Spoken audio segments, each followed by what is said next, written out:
Hey there, tech enthusiasts.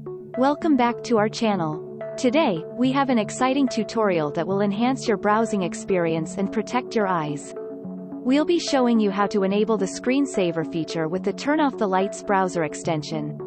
So, let's dive right in. First, make sure you have the Turn Off the Lights extension installed in your browser. Once you have it, right-click on the lamp icon and select Options from the drop-down menu. Next, click on the Advanced Options tab. You'll find a range of powerful features that you can customize to suit your needs. Scroll down to locate the Eye Protection section. And there it is, the Screensaver checkbox. Enabling this option will automatically activate a dark layer that protects your eyes and adds a stylish touch to your browsing experience. Just click on the checkbox to enable it. Simple as that. Also, you can select the time delay before the screensaver activates.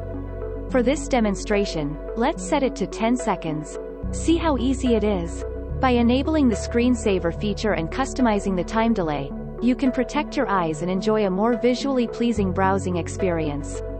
Also, as you can see here, within 10 seconds, it dims the current web page. When you move your mouse, it removes the dark layer. That's it. If you enjoyed it, don't forget to give this video a thumbs up and subscribe to our channel for more useful content like this. As always, feel free to leave any questions or comments down below. Thanks for watching, and we'll see you in the next one.